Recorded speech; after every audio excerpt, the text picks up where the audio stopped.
we have cordially invited. There are seven guests to talk about this ecosystem restoring today.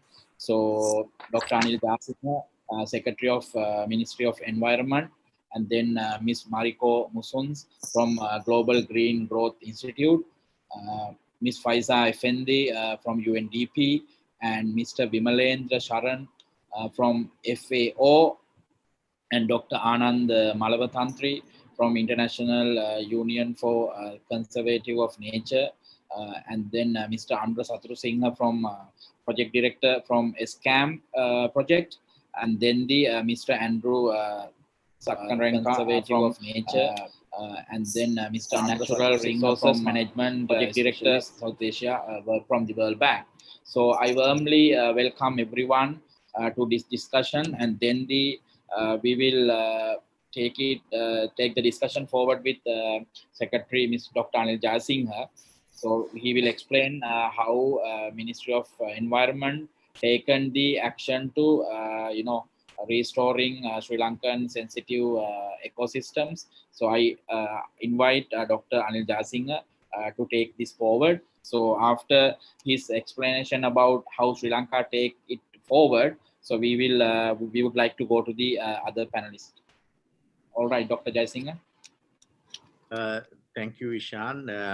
Good morning, all resource personnel from Sri Lanka as well as from US, Sandro, and also welcome Mr. Sharan, welcome to Sri Lanka, and also ladies and gentlemen, media personnel who are connected with us today. And now actually we are on the World Environment Day. We had discussion on the ecosystem restoration, and then I heard good news about the development partners trying to create a coalition so that the development partners can support Sri Lanka's journey without duplicating and with much understanding among the partners and among us. So I think that's a very good initiative, and I hope that from today onwards that initiative will be taken forward by all of us. So now with regard to Sri Lanka, His Excellency the President, as you may know, has taken leap forward with regard to greening Sri Lanka, from greening industries, from banning agrochemicals to green accounting to all other whatever the green initiatives that can be taken by a nation. So therefore we are fortunate that these kind of initiatives are on the cards. So and in the meantime, I'm happy to say that the Ministry of Environment is fully geared, and it's coincidentally we are sort of reviewing our environment policy, and then we are reviewing the National Environment Act, and then we are reviewing the NEP, or the National Environment Action Plan. Now, of course, last policy that we developed was in 2003, and also we had several NEP, National Environment Action Plans. They were partially implemented, I would say. So, but this time, we would like to harmonize between the policy and the NEP. So, we have two teams working on policy and NEP, and also they are sort of cohabitating in these exercises.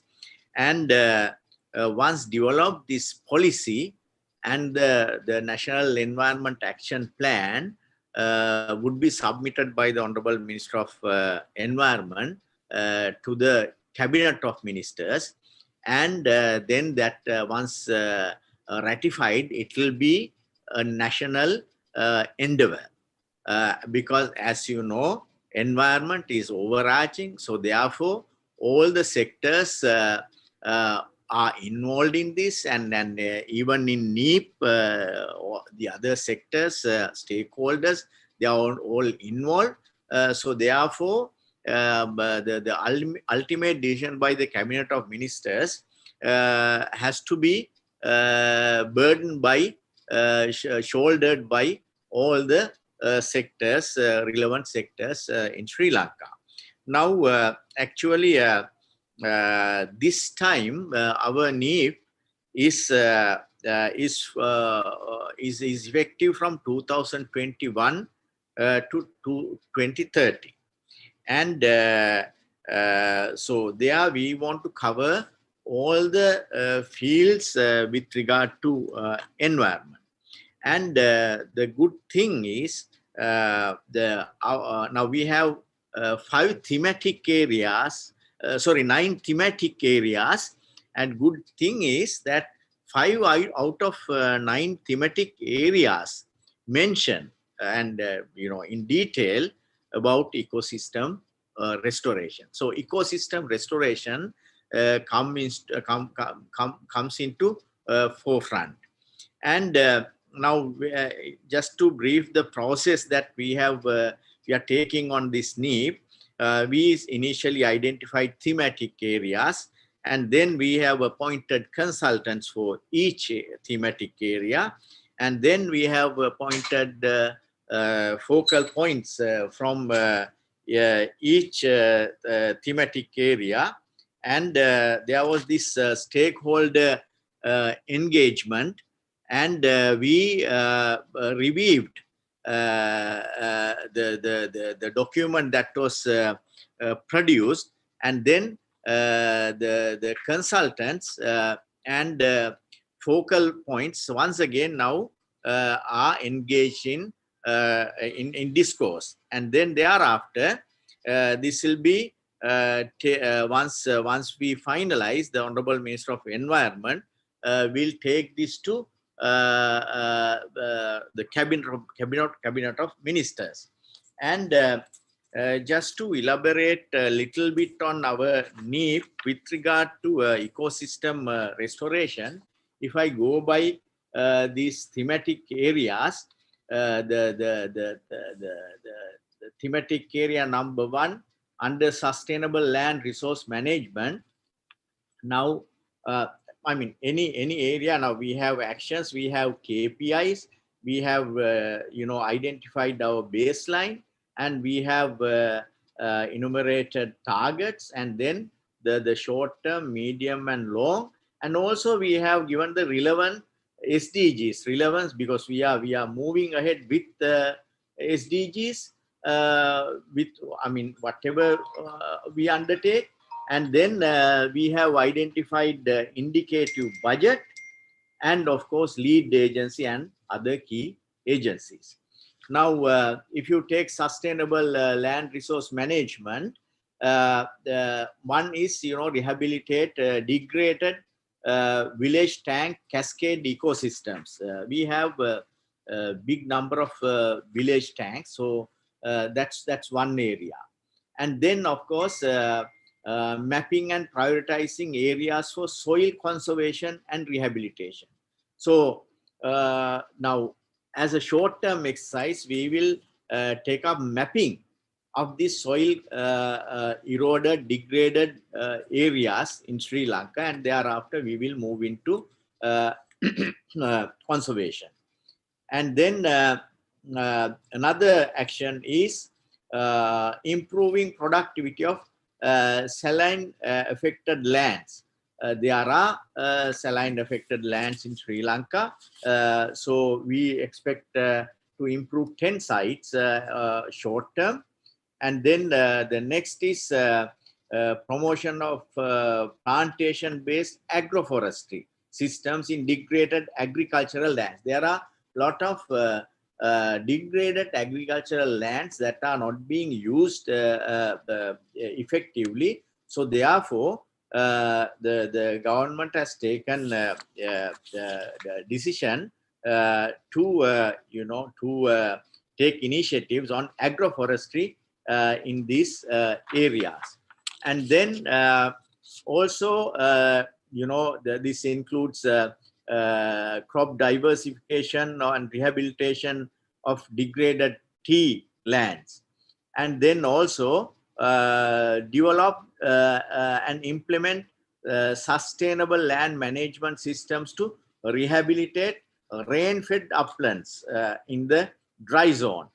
There are a lot of such areas in dry zone, some kind of uplands. So we have to support those farmers, and of course farmlands in vulnerable areas. So therefore, under sustainable land resource management, you could see there are many actions related to ecosystem restoration. Then the next theme, sustainable use of coastal and marine resources, where one action is on identifying and using sound ecological practices to restore damaged coastal ecosystems island-wide. Now, that is, for example, mangroves, coral reefs, seagrass meadows. And we expect at least 50% of degraded ecosystems to be restored within these 10 years. And then next action, regulate, administer, and manage coastal areas declared as affected areas. Now, actually, by now, 2 sites have been declared as degraded coastal areas, and another 5 to be gazetted, and then, of course, to be regulated and managed. And then another one under the marine is restore coastal affected areas, once again through hard and soft solutions. You could go for hard solutions and soft solutions. Then under the next theme, which is integrated water resources management, of course, we have embarked on ambitious Surakimu Ganga or river conservation project. Actually, this is budget supported the program, which will which has already taken up last March, and it will not end in 1 year. It will go on and on. And so one action under this integrated water resource management is protect and restore water related ecosystems.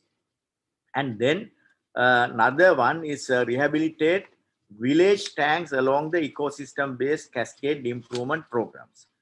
And then the rehabilitate and improve the management of the existing major and medium reservoirs, anecut systems, anecut schemes along with canal networks. I mean, we are not referring to modern ones, but the village level, there are ancient the anecuts, and they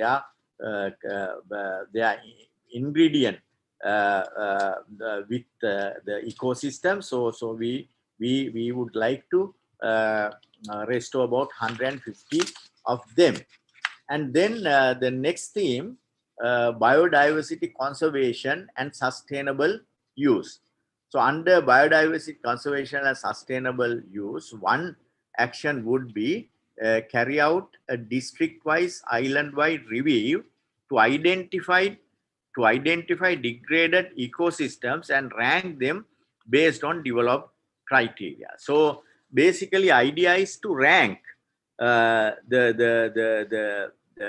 biodiversity degraded ecosystem. So this the ranking is very important. So for us to prioritize, and then of course we'll move into action.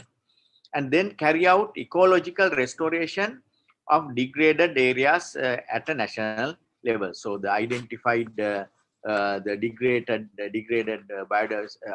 sensitive areas would be restored. And then we have the last thematic area, which is holistic waste management. So under holistic management, we would like to take up this the solid waste dump sites. So they are actually generally there had been practice of having dump sites here and there, but not anymore. There are no new dump sites as such. So we have some huge dump sites even near Colombo. So one has been already rehabilitated. So there would be a rehabilitation plan on dump sites, so that the ecosystems of those areas would be restored. So this is actually, these are the thematic areas and actions that we are aiming at with regard to ecosystem restoration in the context of NEP, or the National Environment Action Plan.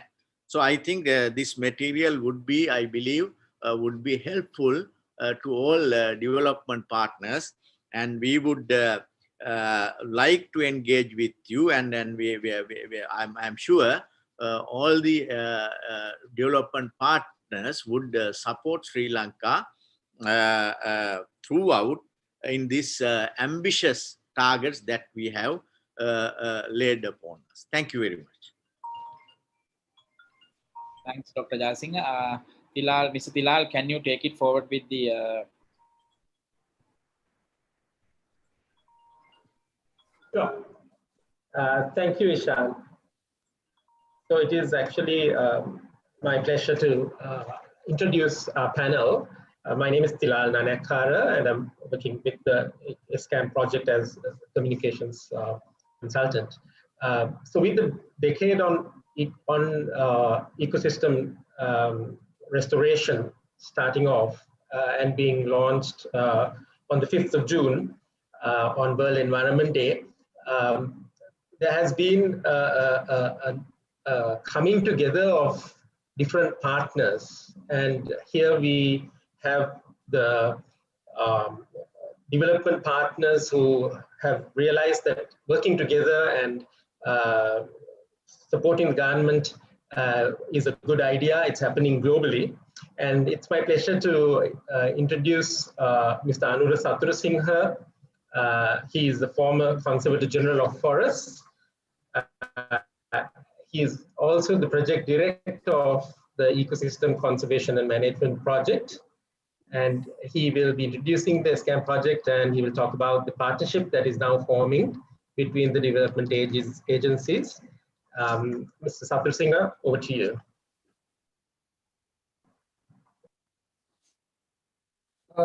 Thank you, Tilal, for this kind introduction. I think you all can hear me, right?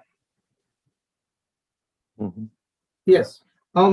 First of all, I would like to thank Tilal for his dedication in coordinating all these activities since the day we means the SCAM or our project took charge at the center of this coordination of this important initiative. Similarly, I believe I need to say a word about the person who first inspired us in this initiative. It's Andrew, because Andrew is from the World Bank, who is the task team leader looking after our project. He was introduced even earlier. So I think he is the one who inspired us in taking lead of this, initiating this forum. Distinguished Secretary, Environment, and distinguished panelists, ladies and gentlemen. I think before talking about our project, I would like to explain the purpose of this organizing this forum, because I know for us in a developing country like Sri Lanka, I mean, the ecosystem restoration approach is really a challenge. I'm very much pleased to see what the Secretary Environment mentioned about his plans, which are really Ministry of Environment, but for all of us, because there's a real action plans are being prepared for us to take forward. So really pleased to see that. And because we in the forest and the wildlife sector, we have been looking at this restoration from different angles in the past. Now, for example, if you take the forest department is more than 150 years old department in Sri Lanka, but still the ecosystem degradation is happening, and the forest recording in progress. Look at this as one team and for the benefit of our country and the nation. So this is the initiative, but of course, I don't think, I mean, there should be the government or the ministry to take this forward, because our project is just will last only for another 1 year or the 12 months. But our interest was due to one major component we are working with, that is the landscape management planning, which is, I mean, considering the time, I will just look at it, because I don't think we need to discuss all the activities in it. But when you go through, when we go through this landscape management planning, I think you will understand what we have been doing in this project. Now, for example, if we take an ecosystem, as technical people, we always talk about the natural ecosystem. But when it comes to the management or the conservation, now we have realized that to conserve a particular natural ecosystem, we should not look at only at the national ecosystem, but of course we have to look at the other ecosystems which are surrounding this particular natural ecosystem. So that was our focus. And keeping that in mind, because now, I mean, we know the failures in the past. We have been planning and we have been developing number of management plans to conserve the natural ecosystems as foresters or the wildlife researchers, wildlife experts, but everything has been failed. And then in this project, we thought of having a sort of an holistic approach. And under our component one of this project, we look at the landscape approach, which is sort of a new approach in natural resource management. We not only look at the natural ecosystem, but of course, the entire other ecosystems which has an impact on this natural ecosystem, at least the existence of these natural ecosystems. So on pilot basis, we had identified, this is actually sort of a pilot approach. I'm sure it is something similar to, or else the field status of the implementing of this sustainable land resource management approach, which was explained by the Secretary Environment, Dr. Jasin. So where we looked at, we had identified two landscape as pilots, one in the dry zone in Sri Lanka and the other one in the wet zone. So for example, if we look at the dry zone landscape, which we selected, it covers three important forest areas in the dry zone, that is Kurulu and Kantale and Kaudumba. So again, I mean, we were not interested in the administration or who administers this particular forest. So it was sort of a combination of the forests which are being administered by both Wildlife Department of Wildlife Conservation and the Forest Department as well. So, so after identifying, that was sort of a priority rating done by two departments. just taking the importance of this, protecting this particular ecosystem. And then there's a team to identify the adjacent ecosystems which have a positive or negative impact of the existence of this particular natural ecosystem. So we looked at, actually now this particular landscape is, that is Anuradhapura, Polonnaruwa and Trincomalee. And our teams work in identifying these impacts. And finally, because this is again, the area dominated by tanks and ancient tank systems and archaeological sites. Plus, in most of the places are also, the villages are affected by the human-elephant conflict. So, keeping those in mind, we work in the total landscape which we need to plan was identified as 528,000 hectares, which is about, in which only 49% was under the forest. And the total administrative districts we work is 14 districts, 14 DS divisions, divisional secretary divisions, and 524 Brahmaniladari divisions, that is the smallest unit in Sri Lanka in village level administration. And out of which 123 were in the periphery of this forest. And this plan area covers 628,000 people in the area. So this is the, as the Secretary Environment explained, we looked at the socio-economical status of the community, and then their pattern and the way of their agriculture, the day-to-day activities which are being harmful, and then the status of the human-elephant conflict happening in this particular area. And then we have, or at least the project has, plan has number of recommendations which need to be implemented by different agencies. It's the soil conservation. There are recommendations on soil conservation. There are recommendations of changing agricultural patterns, and also recommendations to mitigate human-elephant conflict, and the recommendations to conserve biodiversity. So it's sort of a holistic approach, not for the single agency, but for various agencies and sort of a network of agencies to implement this in the future. So similarly, we've had another focus on Singraj. It's not really, it's a World Heritage Site. And again, when we looked at Singharaja complex, which consists of Singharaja World Heritage Site plus 182 protected areas gazetted by the Forest Department.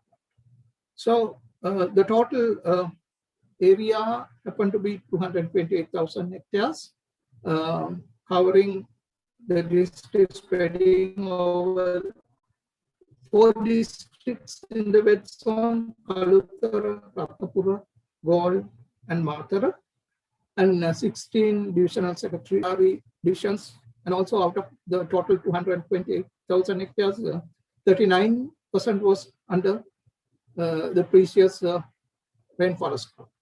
And it covered about 650,000 people. There, the main focus was the hydrological value of this wet zone forest, and then the remarkable biodiversity, especially because most of the endemic species in Sri Lanka are being recorded in these forest types, and also the income sources of the local communities, mainly the tea cultivation, rubber, and some parts of Matara district was cinnamon.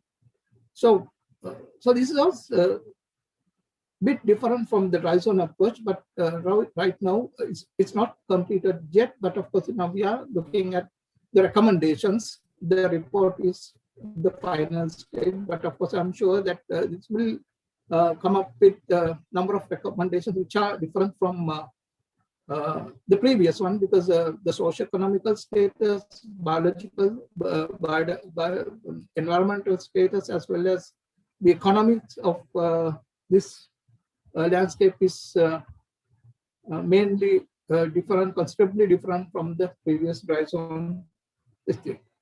So this is just two examples which I think are very important and fit into the topic we are talking about. Because I know this is, the ecosystem approach, restoration approach is really a challenge to us. And also we have to meet the sustainable development goals by 2030. We have just only 10 years ahead. Plus even, if you look at the NDCs in Sri Lanka, that also includes the improvement of the forest cover from present target to 30%. So looking at all these things, we need to improve our ecosystems. That is a must, of course. There's no other way of addressing all these problems, especially the weather, the climate change problems we are facing right now. Especially, especially the soil erosion and landslides like things. So, and again, we need to practice the holistic approach and also sort of a coordinated approach. So this is the challenge ahead of us right now, because now the policies are there, the regulations are there. Now what is really needed is how to institutionalize this approach, which is the challenge, not to the project, but of course to the entire government. I suppose even I think Mr. Secretary will support us in this case, because although we are in we are under two different ministries, but of course our approach is the similar. And our goal is almost the same, to conserve our natural resources for the betterment of our people. So with this, I conclude my presentation, because since there's a time limit, but even now the other component I don't think I need to mention, but of course we look at the human-elephant coordination, coexistence, plus enrichment of habitats and all. So all these are actually the activities which are implemented by the other activities implemented by the project. But of course, our main focus with regards to this subject is this landscape management planning, and we are trying to implement at least some parts of it. But my main focus is how to institutionalize this and have a coordinated approach by all the donors and funding agencies and main ministries and the institutions who are really interested, plus private sector, NGOs, and the general public. Thank you. Thank you, Mr. Sadrasinghe. I think you touched on the need to institutionalize the landscape approach, and we also are talking about the National Environmental Action Plan, and we'd like to invite UNDP, Ms. Faiza Effendi, who joined as the Deputy Resident Representative in August 2019. She comes with 25 years of international development experience, both at country level and at headquarters level. She's managed region-wide planning, monitoring, and reporting processes, and has been the principal drafter and coordinator of sector strategies, policy papers, and economic and political updates for senior management. With the realization that we all need to work together, let me invite Ms. Faiza to please speak to us on UNDP's restoration focus areas. Thank you very much, colleagues. Honorable Secretary, Dr. Anil Jasinghe, Ministry of Environment, fellow representatives of this joint initiative, colleagues, friends from the media, good morning. It is a pleasure to share a few words at the launch of the UN Decade on Ecosystem Restoration in Sri Lanka. Now, this launch takes place at a time when a virus called COVID-19 has made people the world over experience the fragility of life on Earth. At this critical juncture of recovery, the policy priorities and fiscal choices which will be made will determine a country's economic and development trajectory. Sri Lanka, as has been mentioned, has one of the highest rates of biological endemism, and it is home to a rich ecosystem because of its climatic diversity and coastal influence. At the same time, we all recognize that certain policy choices have resulted in Sri Lanka becoming one of the 36 biodiversity hotspots in the world with a rapidly depleting biodiversity.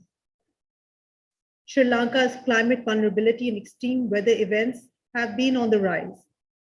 But if these ecosystems are protected, they are capable of providing nature-based solutions to reduce climate vulnerability and impacts on its communities. We have seen that there is clear evidence that healthy ecosystems underpin sustainable development, but nature is often overlooked. Its value is disregarded by the marketplace, and its role in sustaining communities is often ignored. Financial institutions also tend to overlook the impact of their investments on nature. Now, UNDP, in some of its reports, has calculated certain global data and numbers. And we found that nature provides approximately $125 trillion in assets to humanity globally. This includes all nature-based livelihoods, agriculture, fisheries, tourism, etc., which depend on ecosystems for their sustainability. Nature also underpins half of the world's GDP. We spend around 5.2 trillion in fossil fuel subsidies each year. Yet for every dollar that is spent on protecting nature, there is perhaps hundreds of more dollars or money spent to destroy it. Colleagues, UNDP's 2020 Human Development Report on Human Development and the Anthropocene claimed that we are now in a geological epoch where humans control the shape of the planet and recognizes that we are on a collision course with the planet if we do not change our trajectory. But changing our trajectory requires changing the hearts and minds of millions of people, a point that has been made by the two speakers, Dr. Jasinghe and Mr. Anura, before me. UNDP has identified 4 transformations which are needed to change this trajectory. First, the first transformation pathway is about putting nature at the heart of sustainable development. What does that mean? This means demonstrating how nature, especially ecosystem, contributes to the sustainable development goals like climate, water, health, safety, prosperity. I'll give you 2 examples of how UNDP is supporting Sri Lanka in putting nature at the heart of sustainable development. First, we have supported Sri Lanka's Climate Change Secretariat in updating its nationally determined contributions to the country. As a result of this technical assistance, Sri Lanka has managed to fulfill its commitments towards greenhouse gas emissions in several sectors, including power, industry, waste sectors.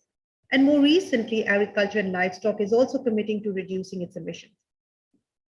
We have also supported the ministry to develop NDC implementation and monitoring plan that will help track sectoral progress towards low carbon pathways. The second way that we are supporting the government is that together with the Ministry of Environment, we are supporting in the development of the National Environmental Action Plan, which was mentioned also by Dr. Jasinghe in his opening remarks. Now, this 9-year action plan, 2021 to 2030, it will aim to facilitate policy implementation in major areas, including land, marine, freshwater, etc., as well as to contribute to ecosystem restoration. The purpose is that NEEP will assist sector agencies to translate the policy and commitments that it has made under climate to put them into action. And together with the Ministry of Power, UNDP is supporting to bring the green development at the forefront so that it influences development policy in Sri Lanka and encourages innovation while raising awareness for an economic growth model which is in balance with the planet. Ladies and gentlemen, the second transformation pathway is on business and finance. And what this requires is to fundamentally change how the world values nature and how investments are made to redirect financial flows from nature negative to nature positive. Sri Lanka has a rich ecosystem compared to many countries. Yet, according to the 2015 data, only 0.03% of its GDP is channeled towards biodiversity management. In this regard, UNDP is working with a range of private sector partners, including MAS Holdings, Standard Chartered Bank, Ceylon Biscuits Limited, and Brandix Lanka Limited, to strengthen their efforts in ecosystem restoration and expand biodiversity financing. But much more resources are required. According to government estimates, Sri Lanka requires around 30 billion rupees for the period 2018 to 2024 for sustainable biodiversity management and for achieving the national biodiversity pathway. Colleagues, the third transformation pathway towards ecosystem restoration is on developing a global ambition with local action. Here, allow me to mention or perhaps spotlight certain initiatives that were mentioned in the Ministry of Environment's also opening remarks, where UNDP has assisted the ministry to identify around 325,000 hectares of non-protected land area as environmentally sensitive areas, because these areas contain biodiversity which are of significant value, coupled with an enabling framework to sustainably manage these ecosystems. This particular project has piloted a model of providing economic benefits to communities while safeguarding their environmental value. The second big initiative is about how UNDP has supported the Ministry of Irrigation access around $50 million to an integrated water management project that includes rehabilitating nearly 300 village irrigation tanks and surrounding ecosystems to increase climate and disaster resilience of rural communities in 6 dry zone districts.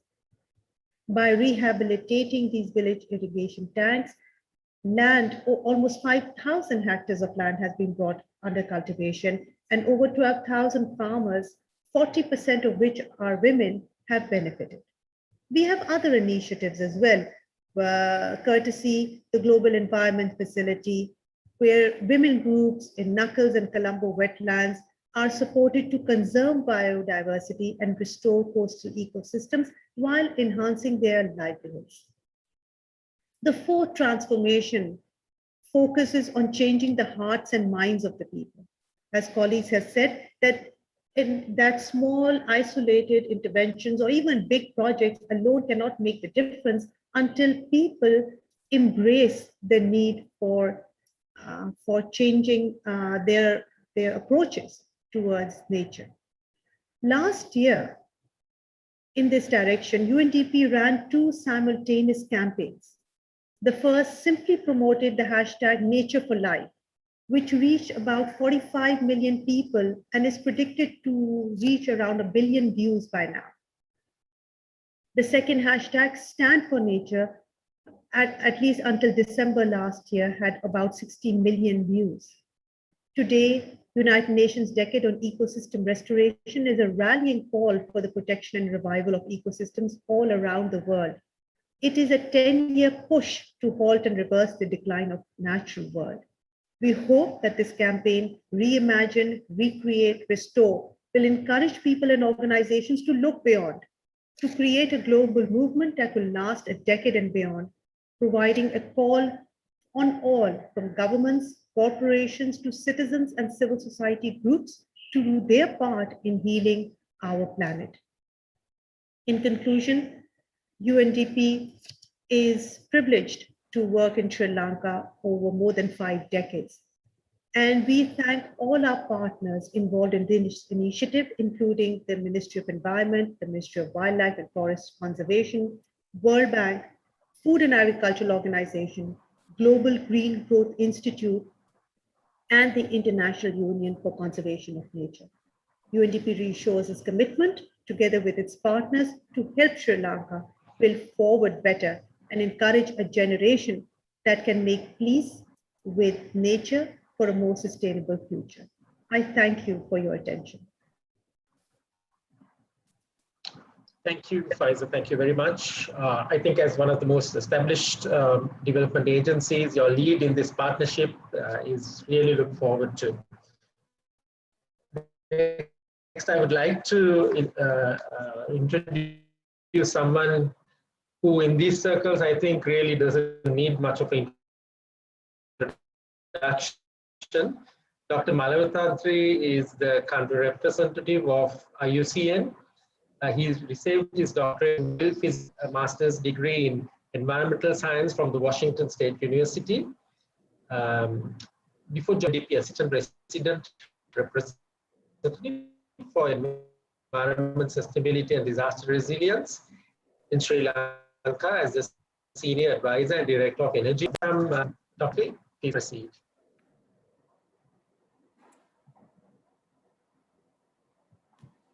Thank you, Tilal. Good morning, everyone, and Dr. Jasinghe, the Secretary, Minister of Environment, and colleagues in the panel.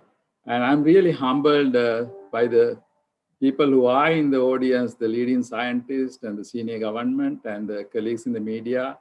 As it's an amazing set. So congratulations, Tilal, for putting it together along with the government media. So I would like to start my few comments, basically quoting one of our seniors, the former head of IUCN and the former head of UN Environment, and now the head of UNDP, Dr. Achim Steiner. He says the economic growth has relied on the mismanagement of natural assets. The governments are starting to understand that making these assets viable in natural accounts and economic strategies is the key to growth in the future. So I think the UN decade we are celebrating today and launching to the future, and what Ms. Evendi also highlighted are exactly the same thing. And then Dr. Jasinghe laid out the future in terms of the national strategy. Along with that, the International Union for Conservation of Nature, the oldest conservation agency in the world, and in Sri Lanka, IUCN had been working over 30 years. And we are very happy to join the like-minded agencies in this initiative under the government leadership, and then we will be committing to this process into the long term. Subject is broad, and because of that, not any single entity, nor even the government can work on this alone. So we need to come together, and we have to get out of this project mindset and then come towards the programmatic and partnership approaches. So probably we should understand the way we work in partnerships more and embark on those approaches more and more. In this context, probably we need to work more and more with the government systems, at the same time reaching out to communities, educating them, and then bringing them along. In IUCN, we had, what I would do next 2-3 minutes is probably describe some of the building blocks that we have put in place to support the UN decade. And you'd immediately see most of these initiatives are partnership initiatives, mostly with the UN agencies and others in the private sector. So I would start in the policy side to make the enabling environment, the natural, basically the biodiversity strategy and action plan. It's effective till 2020. It was put out by the Biodiversity Secretariat of the Ministry of Environment with the funding from UNDP. IUCN was on the technical side.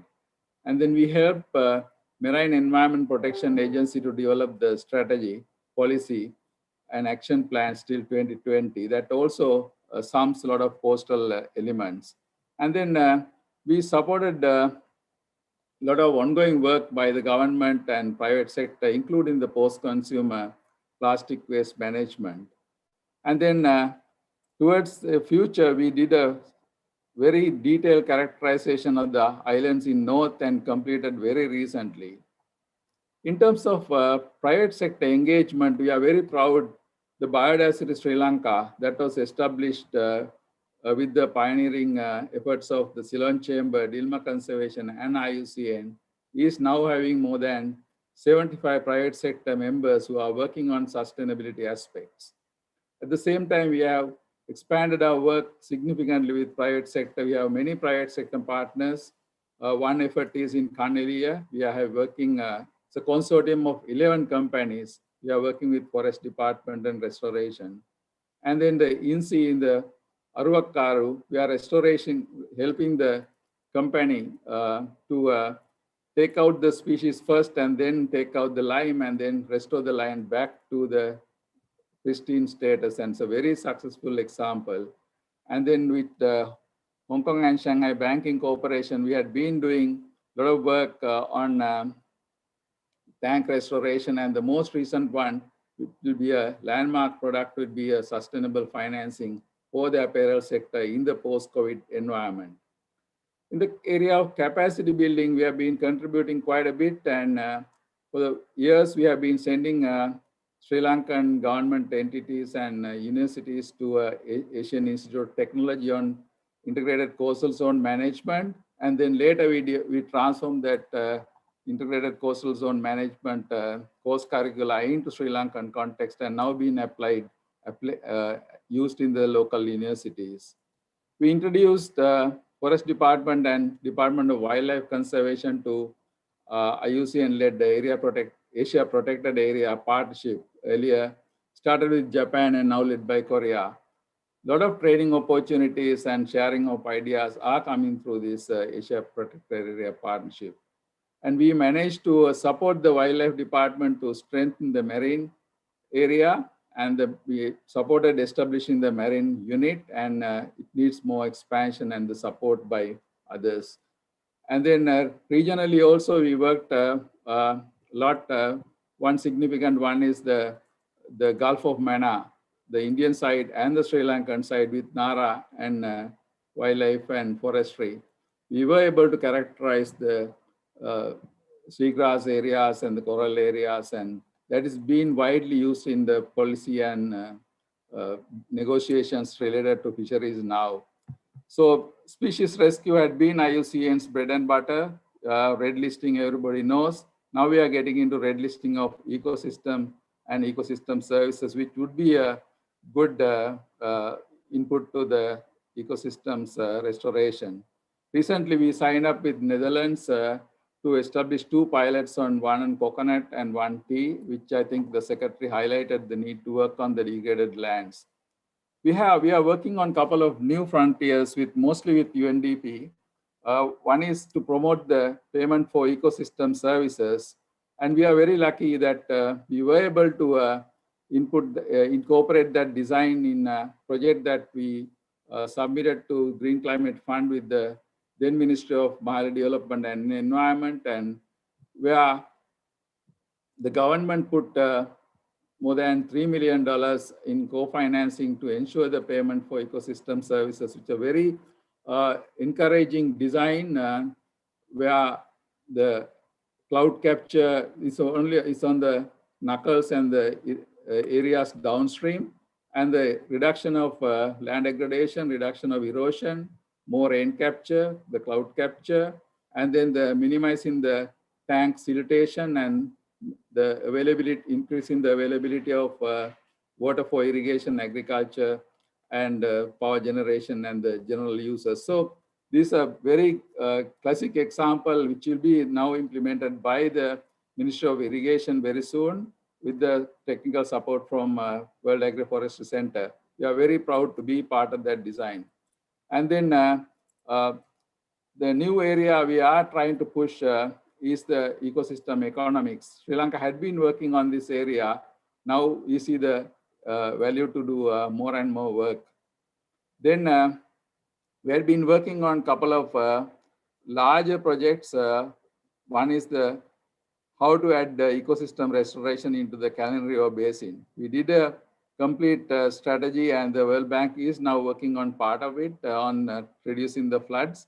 But there's a lot of opportunities in Callan River Basin that we could minimize pollution, improve the ecosystem services that will reduce the flood risk, and also it will help the industries to do better. At the same time, reduce industrial pollution. It's a multi-sector, multi-partner approach that IUCN with the support of UNICEF did the master plan. Now it is available and for implementation, and it will be a nice product to take the Surakimu Ganga program that Secretary mentioned. We are supporting the extended producer responsibility for plastics, which is a very much needy subject now. And then there are multiple tools that IUCN is promoting along with other agencies, the nature-based solutions, Ms. Faisal Effendi mentioned, and then ecosystem-based disaster risk reduction, landscape planning, Mr. Anur Satrusingh also touched upon.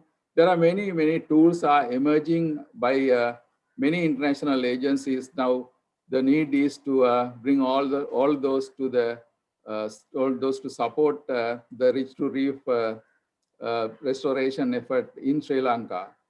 So we are looking forward to play a catalytic role, supporting the government and others in this UN Decade for Ecosystem Restoration. So thank you for the opportunity to share a few ideas today, but I'm sure in our audience, we have a lot of scientists who are very keen in contributing. I saw a lot of chat going already.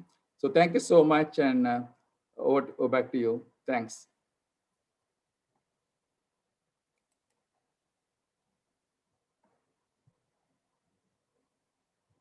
Tilal, back to you.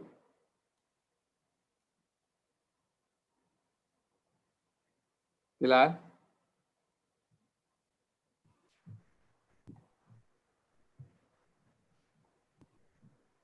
Tilal, back to you.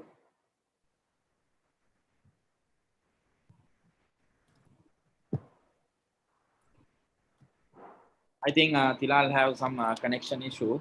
So thanks, Mr. Anand, for your introduction and information that whatever given. We are. I would like to introduce Mr. Vimalendra Sharan, FAO.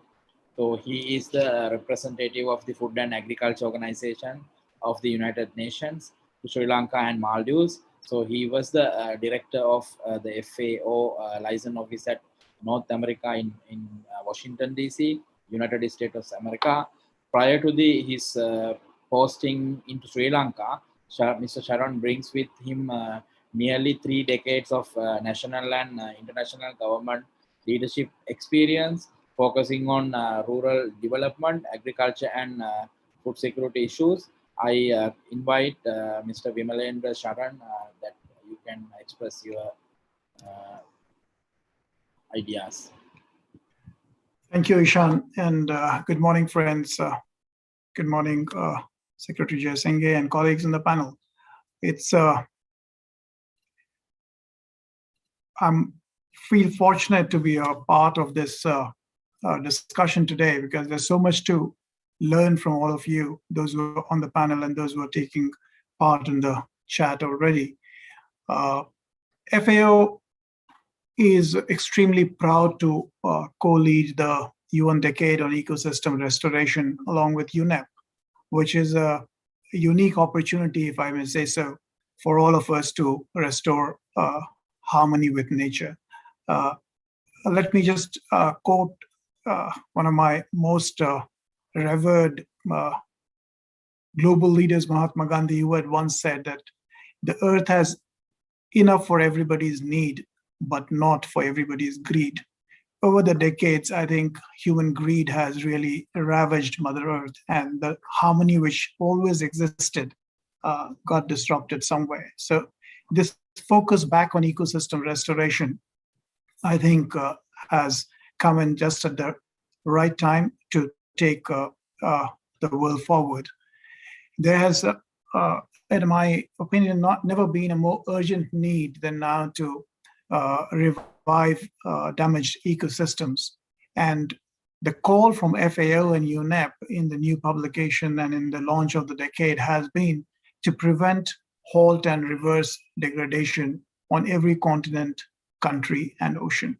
Now, it is worth noting that humanity today is using nearly 1.6 times the amount of service that nature can provide sustainably. And therefore, we have to understand that conservation alone cannot suffice. We have to restore.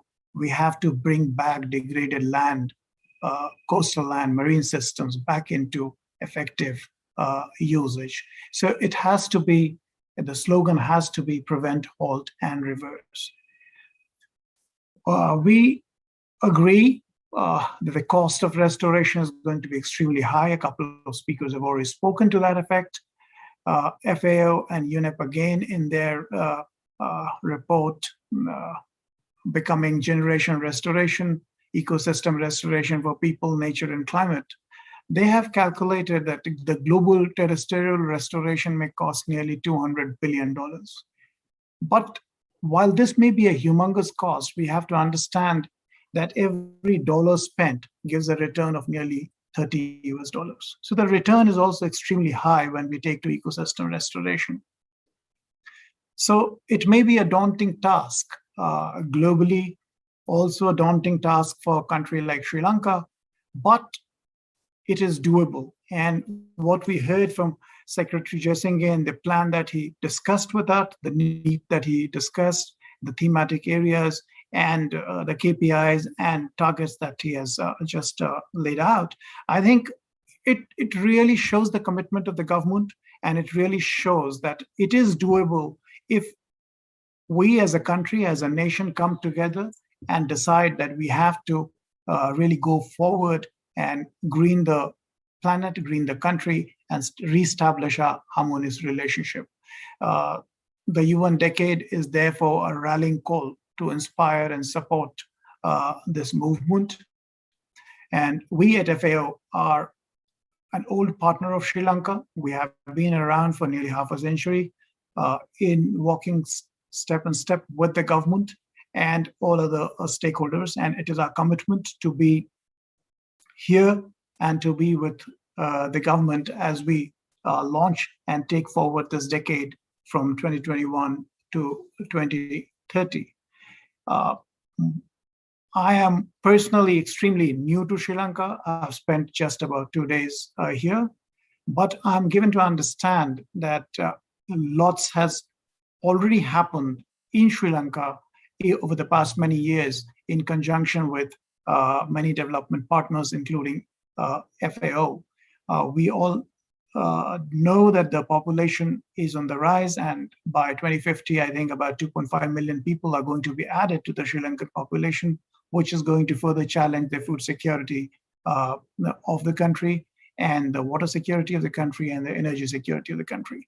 Also because we will find this population becoming increasingly urbanized and therefore also leading to changing consumption patterns, which will require changing our plans in line with their needs and requirements.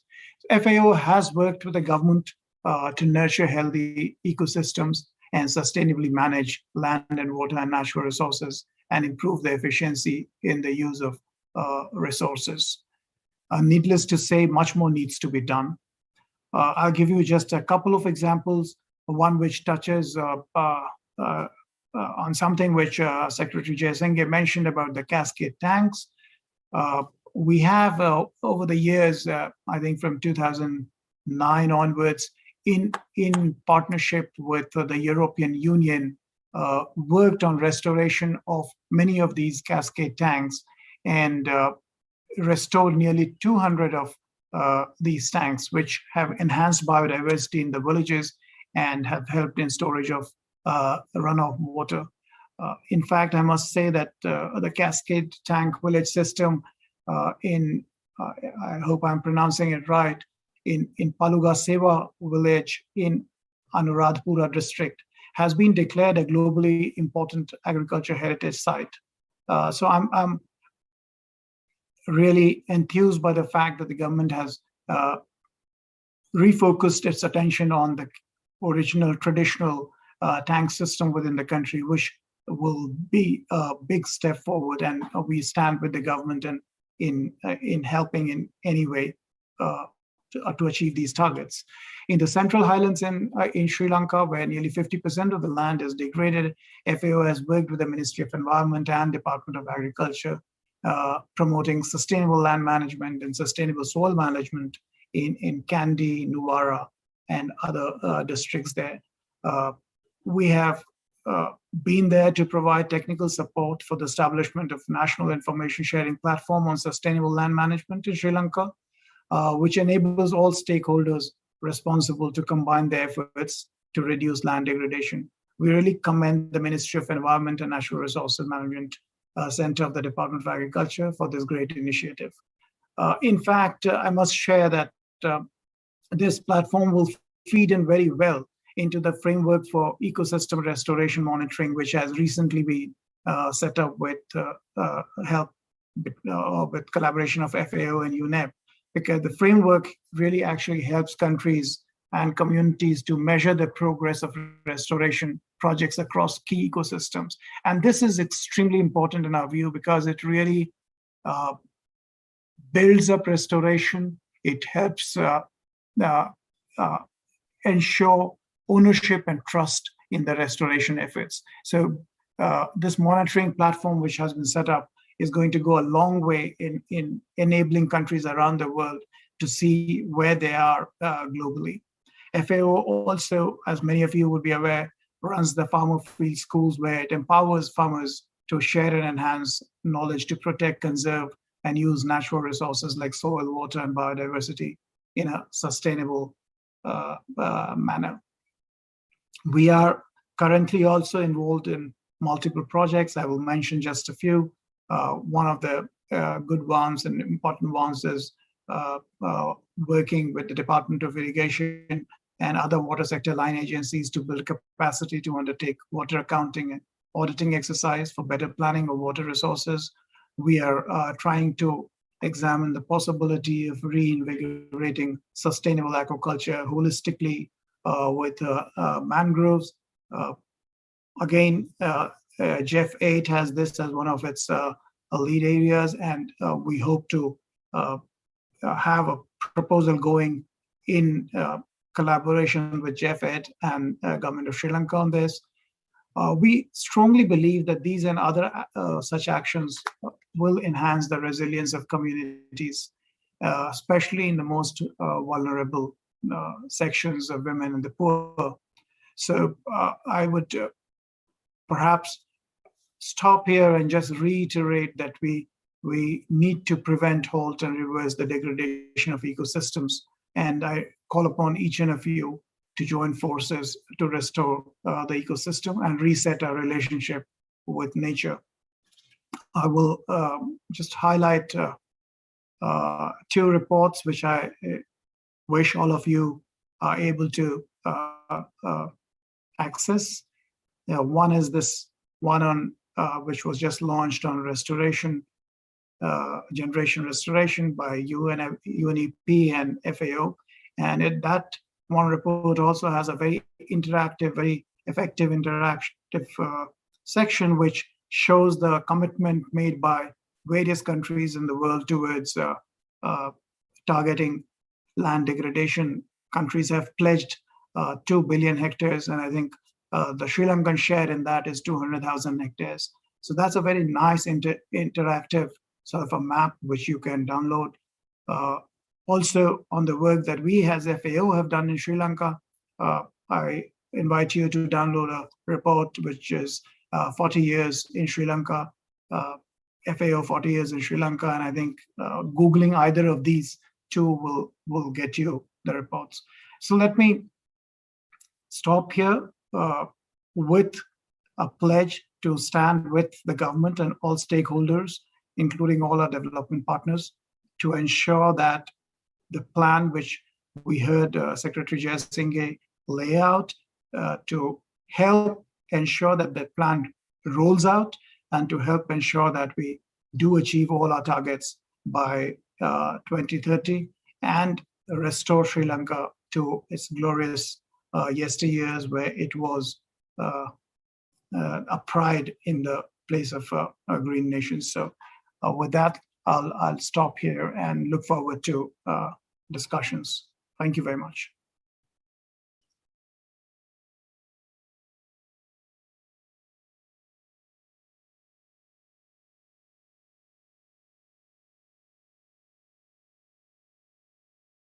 Mr. Tilal, go. Yes, thank you, Mr.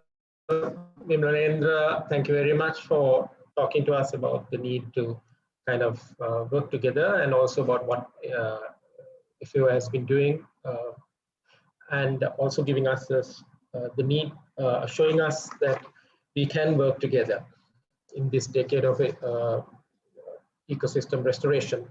Dr. Malavatantri also spoke to us about the need to move from program partnerships to thematic partnerships. And this is what is actually happening here today. And having said that, let me introduce Ms. Mariko Muzones. She represents the Global Green Growth Institute, and we can say that they are the new partners in Sri Lanka right now. She has a graduate degree in international law and bachelor's degree in economics. Mariko was appointed as the GGI program lead for Sri Lanka in September 2019 and now serves as the South Asia Regional Program Development Lead. With more than 20 years of combined international and local work experience on climate law and policy environment, energy and economics, Mariko has occupied various roles in policy, research, project management, development planning, and institutional building. So Mariko, please do proceed and enlighten us on your plans for work in Sri Lanka and so on. Thank you very much, Tilal, and good afternoon, Secretary Dr. Anil Jasinghe, all officials from government and colleagues from development partner agencies. We thank you, WB, World Bank, SCAMP, for kindly coordinating this, and the Ministry of Mass Media. I was just speaking a while ago with Ishan, and really this effort is so meaningful. Not only that partners and government can come together and explore ways how we can effectively coordinate and increase impact in our support to the government, but also to disseminate information, accurate information that can help rally support from the bigger civil society and other stakeholders. So GGI values information sharing. GGI stands for Global Green Growth Institute, as Tilal is saying. Just a quick context. If we heard Faiza sharing with us that they've been here in Sri Lanka for more than 50 years, and that is really superb. GGI, however, is a very young treaty-based intergovernmental international organization.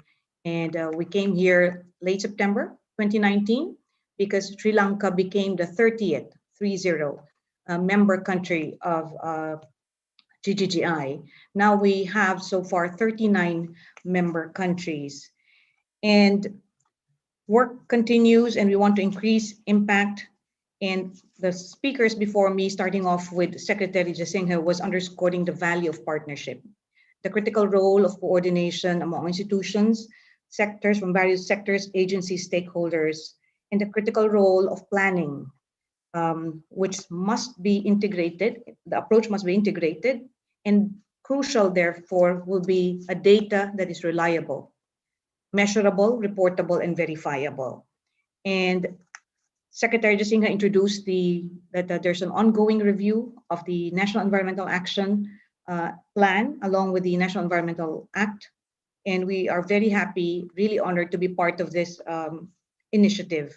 Although GGGI's approach is basically, we are embedded in government ministries. And as such, I hold office at the Ministry of Environment and very thankful for taking me in under their wing. We support the ecosystem restoration and the statement a while ago that it must take a holistic approach. Basically, as the Secretary underscored also in all the speakers, it cannot be taken out or acted upon in isolation of the other. It should be an action by all, and government serving as key catalyst, from planning to policy to implementation, to monitoring and evaluation, which is critical. We need to have a good data and database. We need to check if our policies are updated and if they are working. We need to update the MRV system. And as Faiza was saying also from UNDP, at the heart of it all, is the ecosystem restoration. Why? All our development initiatives can only be sustainable, and it cannot be taken in isolation again from climate change initiatives. All these must come together, and we must, even though there are challenges, as what Mr. Anura Saturasinghe was saying a while ago.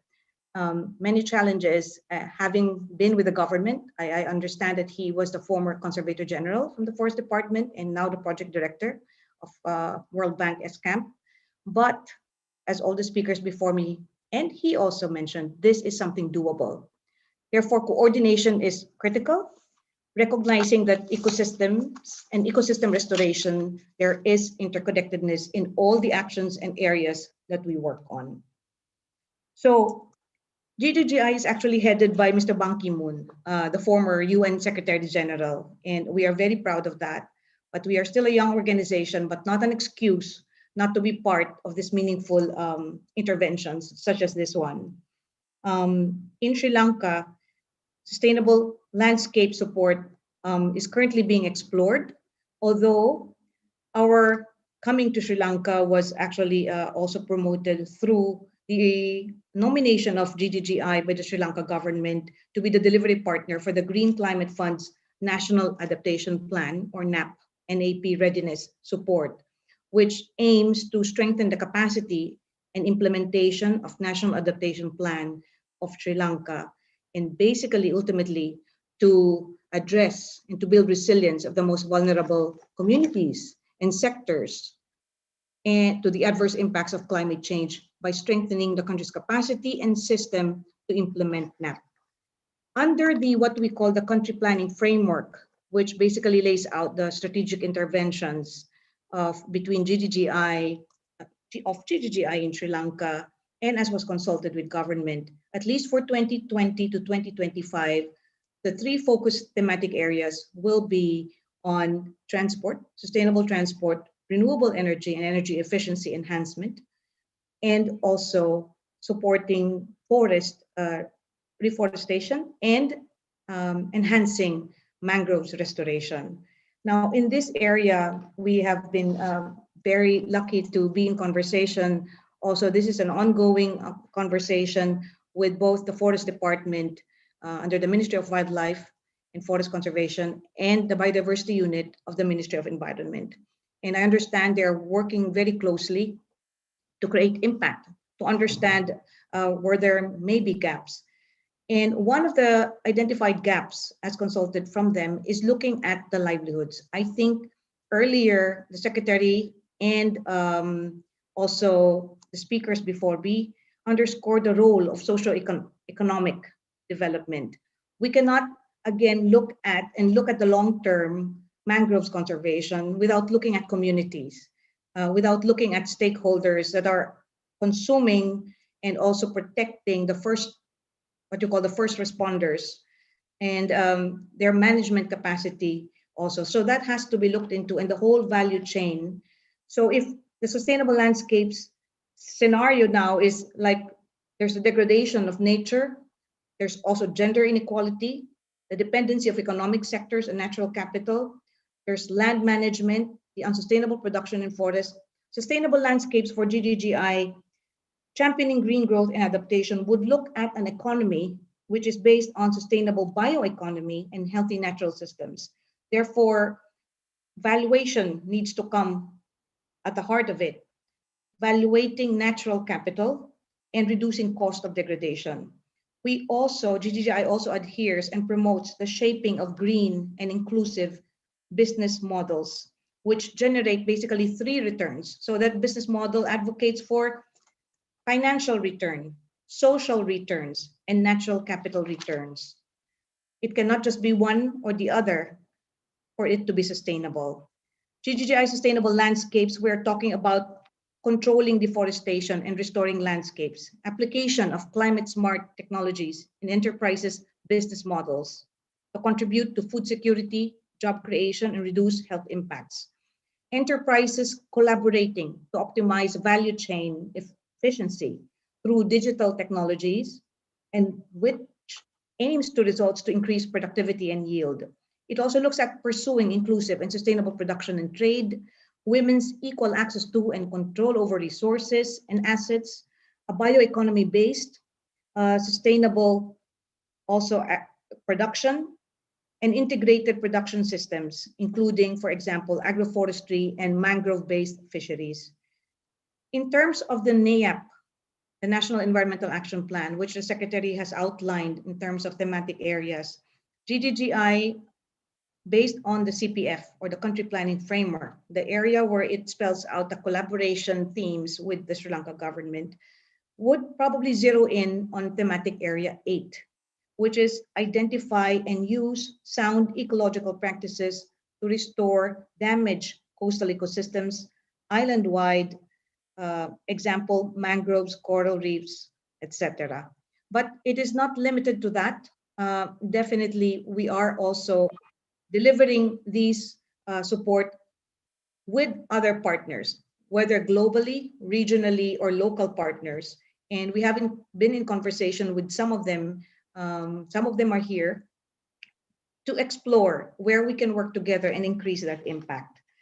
Some of the proposed areas, for example, we have raised with government would be assessing livelihood options for communities in mangrove areas, investment promotion, such as in plantation development, for example, biomass to energy, supporting the conduct of pre-feasibility studies, both technical and financial, for ecotourism, in coastal ecosystems, wetlands, etc. Improve infrastructure and solar-based storage facilities for fishing and agriculture, sustainable agriculture. For example, microfinance towards enhanced livelihoods and sustainability, and women and farming. We cannot exclude women. In fact, we have to recognize the value that women's work and contribution to developing and contributing to our economy. GGGI has, for example, some sustainable landscapes related initiatives include Indonesia's innovating an agroforestry business model, forest management units, because we know that we learn also from our experience in other GGGI member countries. We have Colombia's policy and financial instruments to support sustainable livestock production in high ecosystem value areas. For example, in Myanmar's policy and investment solutions to mangrove restoration and sustainable production in coastal landscapes. In India, driving investments in sustainable climate resilient tea production to sustain livelihoods for small tea growers. We have other initiatives also in Peru, Kiribati, Uganda, PNG, Ethiopia, and other developing countries. But in Sri Lanka, we are now under conversation, and some of them are introductory with the Ministry, for example, of Plantation, which is yet to be had, on identifying priorities of government and how we can increase and accelerate adoption of renewable energy and energy efficiency in the tea sector. Because the tea, needless to say, it is a significant contributor to the Sri Lankan economy. And this is part also of the green recovery or post-COVID-19. And GGGI has been underscoring with that maybe not so big in terms of contribution financially, but the impact we want to optimize.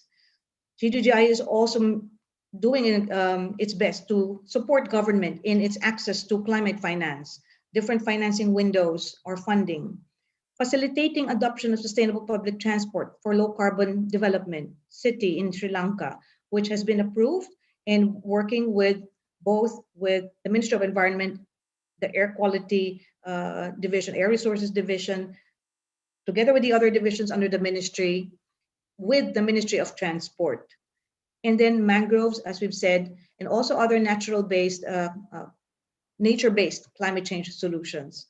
So I will stop here, but definitely we are supporting the government, and we'd like to think that we will do more.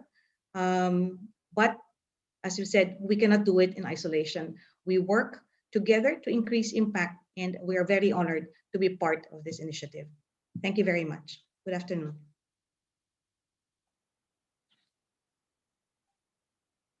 Tilal?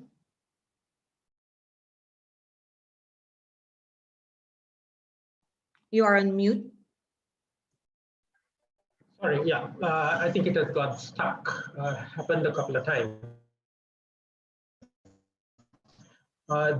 Thank you, Mariko, for pledging your support to work together. And also, as you are relatively new in this field, you also mentioned that simply by being a part of this group, you have been.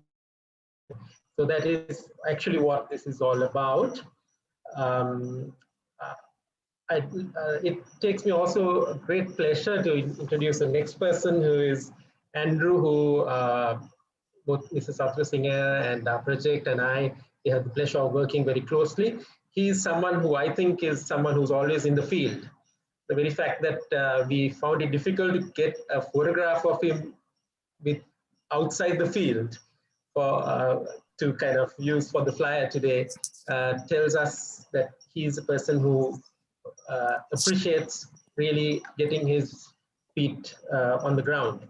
Andrew currently works for the World Bank South Asia region on management of natural resources while supporting an effective mitigation of environmental risk of investment operations in transport, urban and health sectors. His most recent focus has been on sustainable forest management in Bangladesh, Ukraine and Russia, and protected area management, nature-based tourism, institutional setup of landscape approaches, both in Bangladesh and Sri Lanka, as well as Afghanistan. He also overlooks the SCAM project, and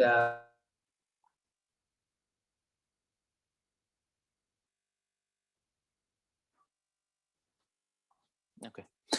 Thank you very much, Talal. It's my pleasure to be here, and I really appreciate organizing this event.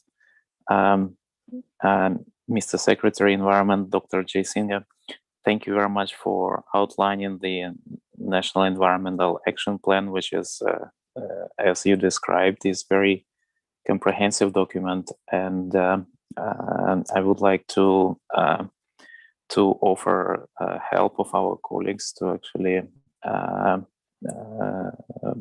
provide comments or analytical support to this work. Dear colleagues and panel members of the development organizations, it's a real pleasure to be here, like I said, because it's actually a celebration of coming together towards very interesting and timely initiative, and I'm glad to see that it was picked up by the United Nations, and it's a global initiative. So it's timely because, as we all understand, the importance of environment and ecosystems in the economy and livelihoods and of the countries. I would like to stress that the World Bank is looking at the restoration of the and conservation of the natural resources, as well as biodiversity conservation, and understands that this is developmental issues that are directly linked to reducing poverty and to the sustained to the economic growth.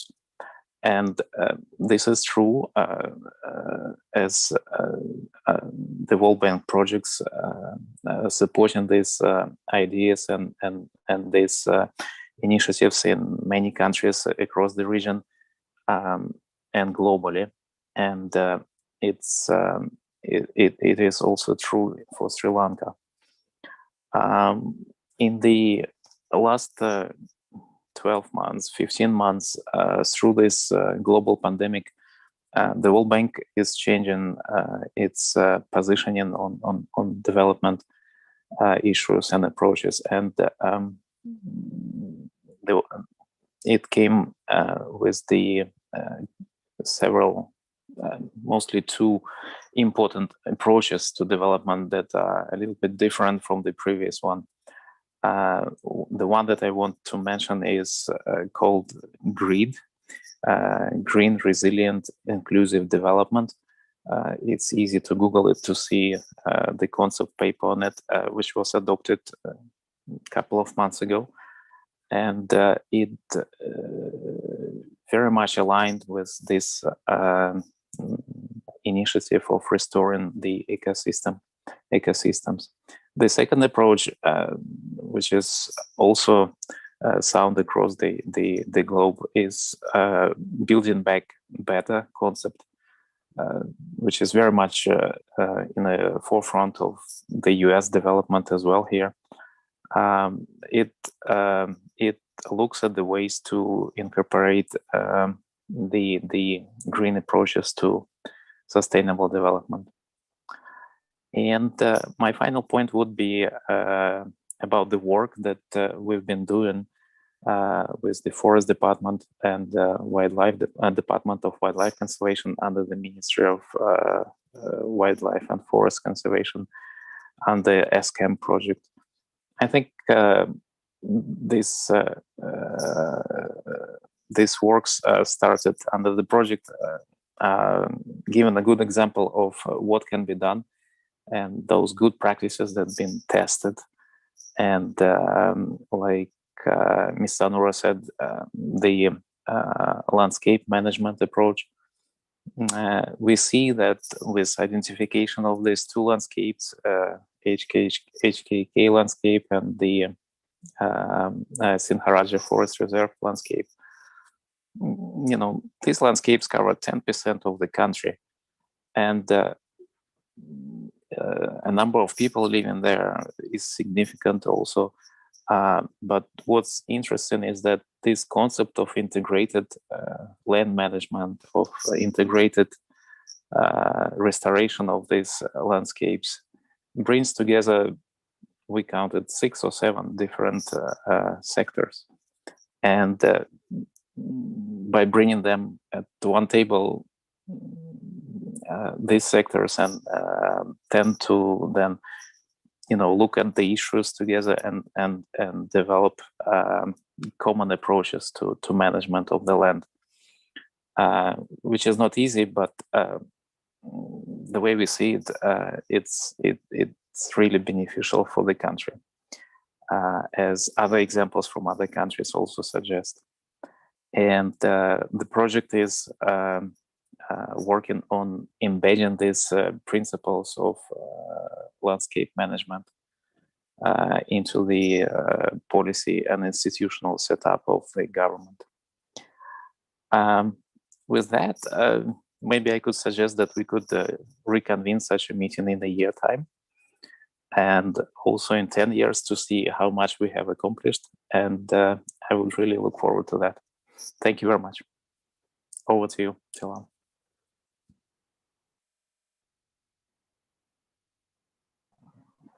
Thank you. Thank you, Andrew, for what you said. And we know that you've been kind of staying up late, and thank you very much. Having said that, when we look at everything that we heard, we understand very clearly that there is a real interest and the time is right for working together on ecosystem restoration. It's time that we moved away merely from looking at firefighting, but to move into thematic partnerships where planning is done. And it is, I think, very interesting that the National Environment Action Plan is also being kind of launched at this time by Secretary Jasinghe. So having said that, I think in this partnership there is a lot of potential and scope to work. And as you know, there is so much that we can do together. Ishan, let me hand over the proceedings to you. Thanks, Tilal. I would like to bring Dr. Jayathilaka, who is the additional secretary for the Ministry of Environment Development. So I would like to introduce Dr. Jayathilaka. You can present your presentation. Dr. Jayatunga, sorry.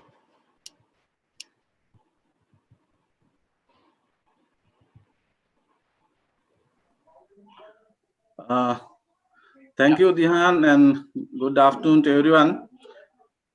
First of all, let me appreciate giving this opportunity for me to give a presentation on our national adaptation. And may I share my screen? And so, Sri Lanka's commitment to nationally determined contribution under the Paris Agreement for climate change adaptation and mitigation.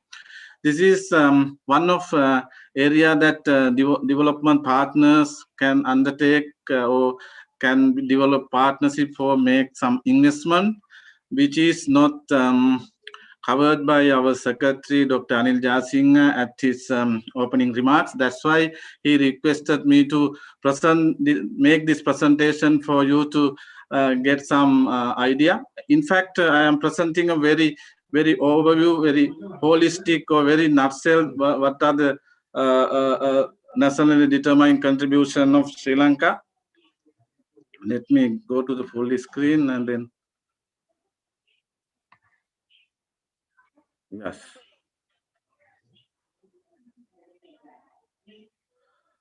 So, Sri Lanka's nationally determined contributions consist of mainly 4 major areas. The one area is adaptation, that building resilience to meet adverse impact of climate change. Especially under this adaptation, Sri Lanka has identified mainly most vulnerable sectors to adverse impact of climate change. Those are in fact 9 areas.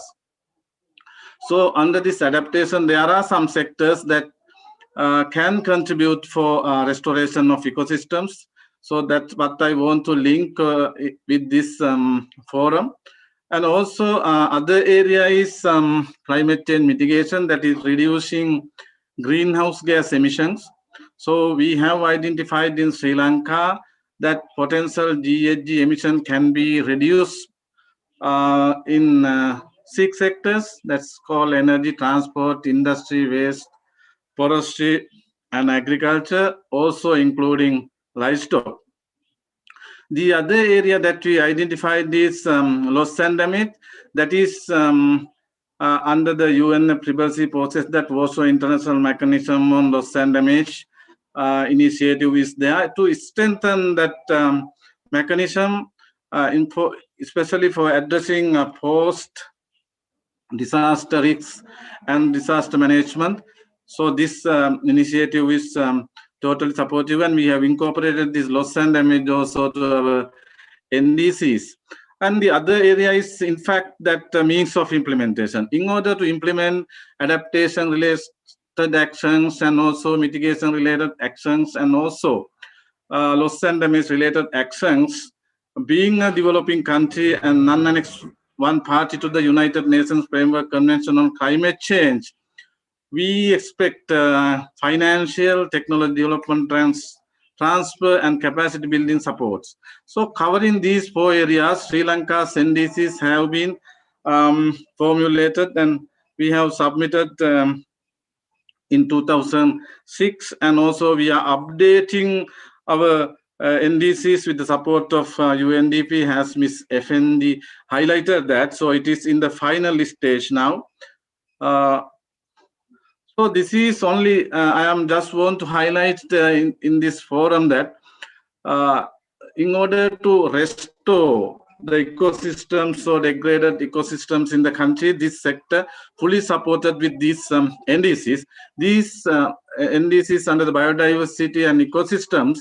So there are 5 main NDCs, but under each NDCs there are sub-actions, sub-NDCs available. So I am not going to explain details how these NDCs are implemented and how it is supporting for the restoration of ecosystem services. So just I wanted to highlight that in our NDCs also there is a link or there is supports for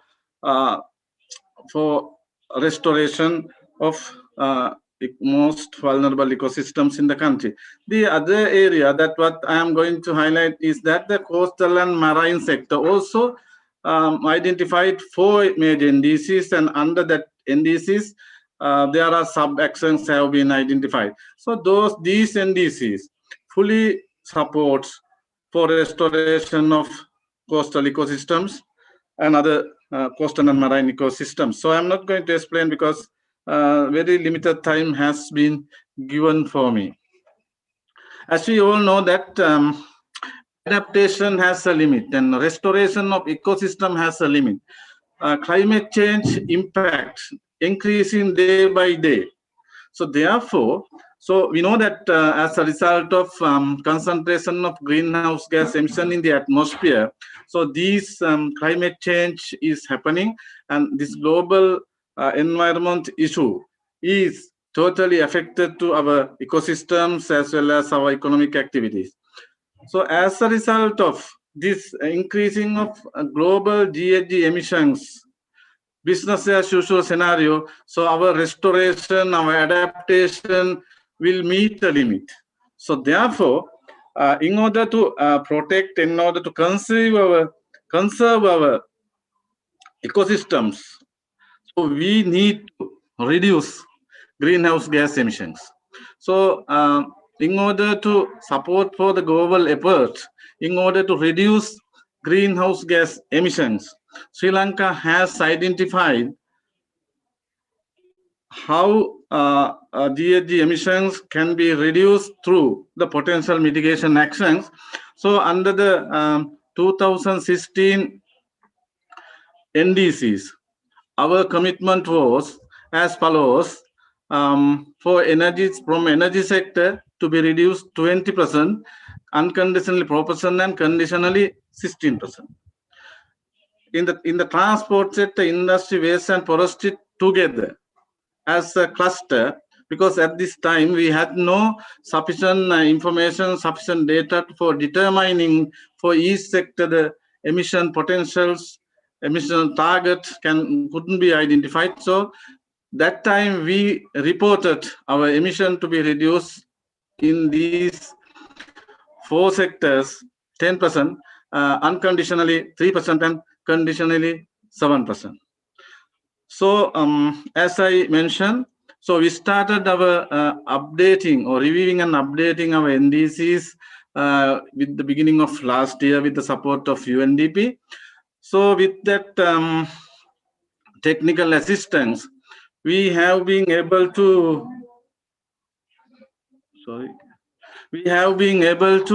identify the potential emission reductions from these 6 sectors. You will see that right side that these are the NDCs of 2021. So these NDCs to be implemented during the period of 2021 to 2030. So these are the emission target to be achieved by 2030. From energy sector, 25%, unconditionally 6%, and conditionally 19%. Transport sector 1% unconditional and conditional 3%. Industry 4%, unconditionally, and conditionally 3%. In wave sector, it is 11%, 8.5% unconditionally, and 2.5% conditionally. Forest sector 7%, unconditionally 2%, and conditionally 5%.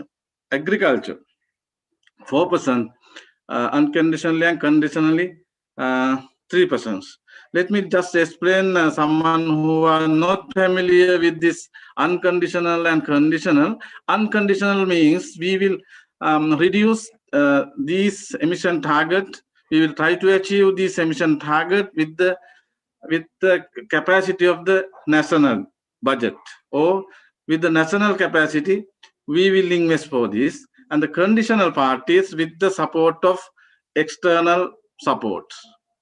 So therefore, I use this opportunity because there are many development partners with us today in this forum. So you will find that where your scope, your vision, your portfolios can invest any areas that to protect most most vulnerable ecosystems, forests and mangroves, other areas. So these, in fact, I want to emphasize that these figures we have not yet published, because these all NDCs will be in the public domain very soon after getting the approval of the Cabinet of Ministers. This is, in fact, I can say, the draft.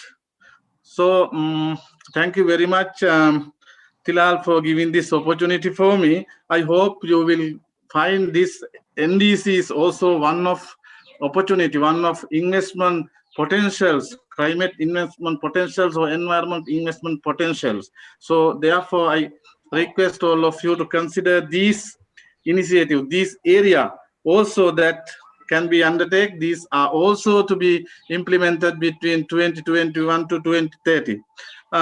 Thank you very much. If you have any questions, please. Thank you, Dr. Jayatunga. With half of the world's GDP dependent on nature, and every million rupees invested in restoration, creating another 30 million rupees in economic benefits with time, I think the financial aspect of connecting ecosystem restoration to financial returns, I think, is also something that each of these agencies spoke about. And definitely your input has been valuable to know that there is such there are such opportunities in Sri Lanka. Having said that, let me invite Secretary Dr. Jayatunga to kindly summarize as we close our session. Thank you very much, Lal. We had a bit of power failure here during session, and also I had to attend to some official work. Nevertheless, I value very much the inputs given by all development partners and also by Dr. Jayatunga. Now this NEEP is in final draft. It is not in public domain, but once this is published, I believe that it becomes a rolling plan in time to come. And we have addressed in an integrated manner the issues. Just to go back to some, say for one presentation by Ms. Mariko, GGGI, she actually focused on, the GGI focuses on certain areas like energy efficiency and mangrove restoration. So therefore, all development partners, depending on the thrust areas that you work on, and also depending on our thematic areas, I'm sure would be able to in future discuss with us and have discussions on our NEEP So thereby we very much we would like that all these development partners would help support Sri Lanka by trying to address the global issues in local settings such as Sri Lanka. So once again,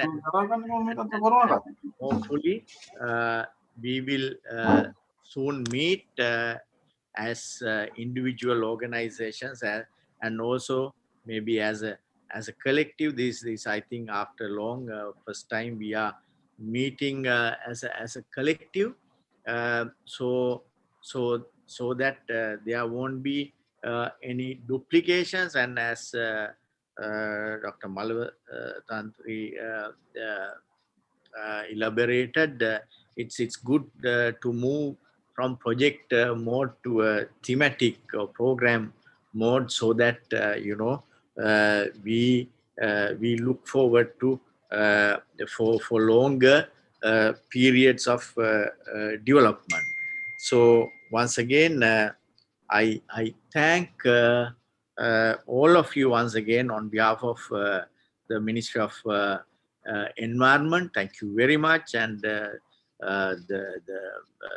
Andrew joining us from I think Washington DC, I believe.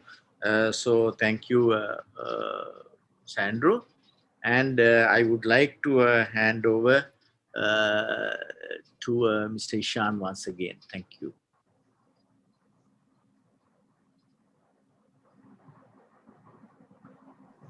All right, sir. Thanks for your participation today. So I know it's like it's went up to maximum 2 hours time so far. So thanks for your time today. And then I would like to thank everyone who has joined today, Dr. Jayasinghe, Ms. Mariko, and Ms. Faiza, Mr. Vimalendra Sharan, and Dr. Anand, and Mr. Anura Satrusinghe, and Mr. Andrew joining us for this session today. We would like to take it forward. We as a media ministry and Media Center for National Development would like to take hands with everyone to take this forward and make Sri Lanka better Sri Lanka. So thanks again joining us today. So definitely we are looking forward to work with all of you all the stakeholders, so we can take it forward as a country and media ministry. So we will take it in positively. We are looking forward to meet you guys very soon with the project once finalized. So thanks Tilal for organizing the team, big team today. So it taken 2 hours, but a very fruitful discussion. So I would like to thanks again everyone who participated from Sri Lanka and outside Sri Lanka as well. Andrew, like USA, this is the midnight for you, but still we are thanking you for participating and everyone. So let's take it forward and let's meet soon with our next initiative. Thank you very much. Have a good day. Bye-bye. Thank you. Thank you very much. Bye-bye.